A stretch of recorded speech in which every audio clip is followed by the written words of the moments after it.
welcome back. The new cities, like we said, are tools for sustainable development and social empowerment. And as we said earlier, we're going to be shedding a lot of light over this very important project in Egypt, erecting new cities, green cities, sustainable development with all its facets and fronts. We're going to be looking over how new cities are going to be the talk of the new momentum, and why is it so important for humanity and for also the safety of the globe. To shed more light on this issue, very delighted to be joined by our prominent guest, Dr. Mohammed Samir Abbas. Is an economic expert and former expert at UNDP. Good morning, Dr. Abbas. Good morning. Why is it a must? I mean, what is important about new cities? I mean, we have new cities right now. And actually, we have led the leading experiences, leading examples when it comes to that particular domain, like in Sharm el-Sheikh, like the new Alamein, the Alamein city also, and we have the new administrative capital. So talk to us about the importance of the presence or transforming cities into new cities. Okay. Let us take this issue in its context, as it's a part of the whole development strategy of Egypt. Establishing new cities was not a luxury or not a choice. It was a necessity, and it had to be taken care of long time ago. But since 2014, since President Sisi took over the power in Egypt and started to apply his vision to develop this country and take it and lift it up according to the vision and the mission he had planned for. Therefore, between 2010 and 2024, Egypt's population increased by 25 million. The population was 2.5% per year in the Egyptian population. Therefore, they had to put the whole strategy of Egyptian development and have in the core of this strategy the expansion of occupying the huge distance of vacant deserts in Egypt, and try to move some of this population from the centers, the old centers and the old cities, to the new areas. When they put this, and especially when they put the plan for 2030, and also they have a further vision for 2050, they put blueprint for how to distribute the population of Egypt on this 1 million kilometers in the next 30 years, 40 years. They faced two major challenges. The first was the unsafe areas, which had been developed by the peasants coming from Upper Egypt and from Delta. In the last 30, 40 years, they moved to Cairo and they built these cities with no conditions, with no regulations, with no... Do you mean the informal settlements? Yes, the informal settlements, like Manshat Nasser, the unsafe areas, they call it... That was already eradicated and was replaced yeah, by I'm going other back uses. to the plan, yes. Not all of them, but most of them had been already, the people had been moved to newer places and to new furnished apartments and the nice buildings and stuff. And parallel with this, taking care of these old areas or unsafe areas, or let us call it the right name, which is slums, they have to move the people from these kinds of life to a new modernized areas. On the other hand, they had to start to plan for new cities distributed in a fair way to the whole map of Egypt. Therefore, the people are attracted to the new vibrant big cities like the new administrative capital, or the Alamein, the new Alamein, or Mansoura Jadida, but there are over 48 cities are either on the blueprint or are being already developed and being established in the whole country. With the increase of population in Egypt during this time and in future, these cities are going to absorb at least 30 million people.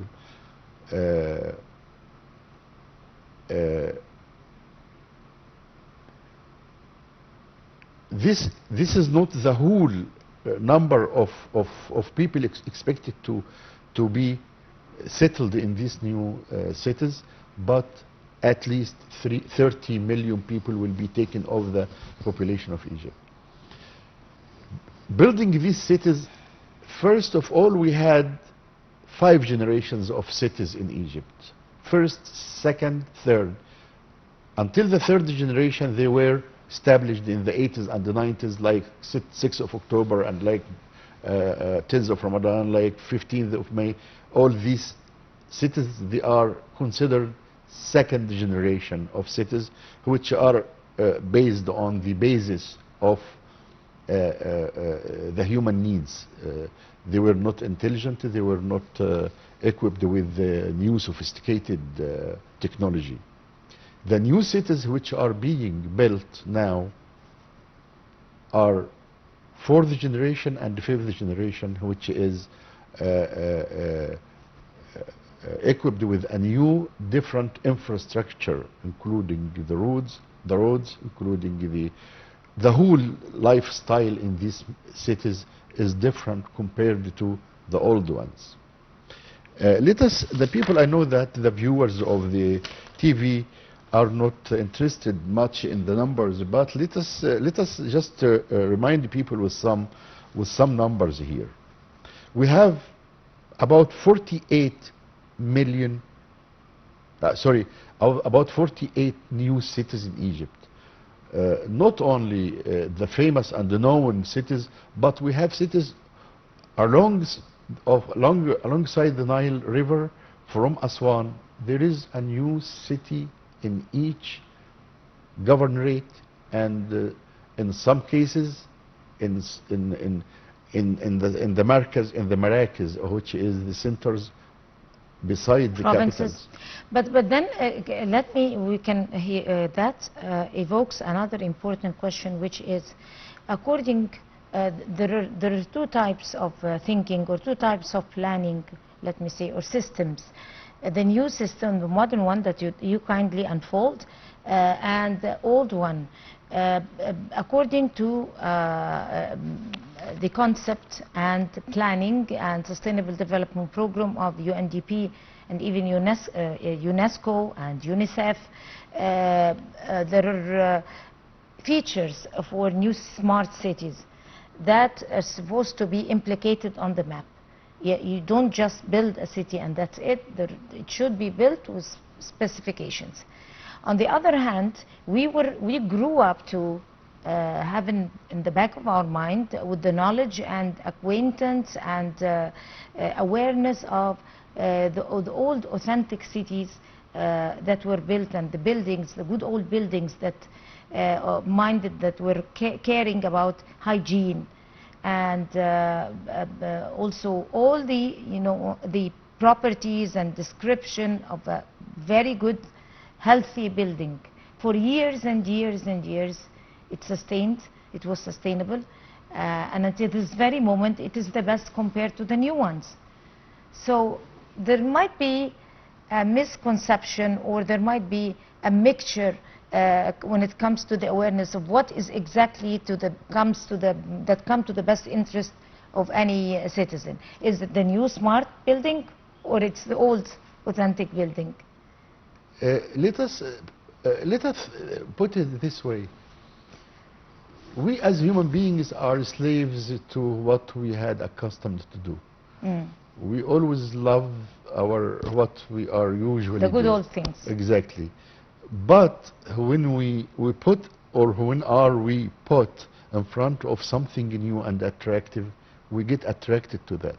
Therefore, the new developments, even the compounds in the new cities like Zayed, like Tajamma, people love it, and they are selling, and they are being occupied, and they are booming. This is, therefore, we can say that the people like, yeah, and it is not a choice anymore, because we are living on 7% of the Egyptian space, or the 7%. yes, on 7%. So we still have all that space, and we did not make the best use of. Yes, now we are planning to get it up to 12% of Egypt space, by building all these cities in the deserts of Egypt, to open up the map, you know, because we were concentrated on the expand. Yes, we were concentrated on the two banks of the river for thousands of years. The population was only 10 kilometers east and 10 kilometers west, and the rest are desert. Because probably population was little. That's true, but still, still we were overpopulated. But then with this, I mean, you you kindly raised a very important point, which is we were centralized over the banks of the river, that side and that side, from the north to the south. And with it, a huge, great civilization started. Now that we have changed entirely our thinking, our planning, and our way of living, the state of the art of building even cities and all that, this is going to be accompanied by a new civilization probably. We're going to change the old civilization, or develop the old civilization into a different new one. Is that true? I don't put the word civilization, because we already have our own civilization, which is with us for. But it's an agricultural civilization that is accompanied, relevant to a certain specific place on the map. Yeah, we are changing already, but we are not. It's considered the way of life, not civilization, because our civilization is really, yes, it's based on agriculture. We are peasants, we are farmers as Egyptians, all the history. We are not like the people in Sham, like in Syria, or who are traders and merchants in their lives. But we Egyptians had taught the world how to cultivate, how to do the agriculture business. But these cities are going to lead us to a new lifestyle. New lifestyle, which is under social research these years, because what kind of changes are bringing, are those cities and those new developments bringing to our culture. We can't now predict what is the effect on our civilization style, or our civilization way of life, or civilized way of life in the future. But it is a new lifestyle, modern and sustainable, and really it's a big dream which really being achieved by the government and the vision of the president himself, in fact, because this is the, he came to power by vision and mission. The mission was to re-establish Egypt, and the vision how to do it. How to do it, it was a huge task, and it is really taken care of in all aspects. By the way, you mentioned the old cities, not only the unsafe areas, not only the establishing the new city, but to innovate the old cities, and to renew the old cities, to maintain the old cities like Cairo, like Alexandria, like Giza. They are not neglected in sake of the new cities and new developments. Therefore, we can say that the new cities are going to solve a huge problem in the present and in the future, for Egypt, as long as we are increasing in population, we are still over 2% per year. Now we are 100%, 100 million. It means that we have 2 million people, 2 million new born babies every year. They need all kinds of services. These new cities are equipped with all present and future services needed to the new generations, which is really a good way to make a new life in Egypt and for the Egyptians. Let us put some numbers here. We already launched 24 cities already, 24 new cities. أسيوط الجديدة، بني سويف الجديدة، الفاشن الجديدة، أسوان الجديدة، every المنصورة الجديدة. Every governorate has its new sister city, and the whole size of these new cities is 530,000 acres.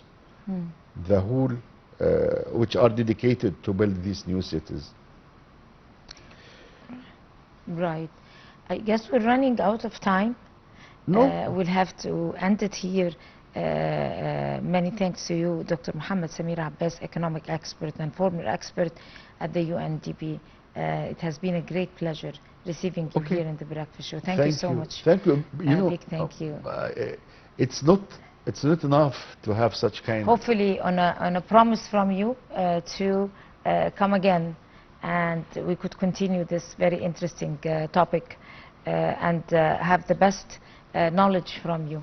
Thank you very much. Thank you. A real pleasure. And we're going to go to a short break and come to continue the Breakfast Show, so stay with us. Thank you.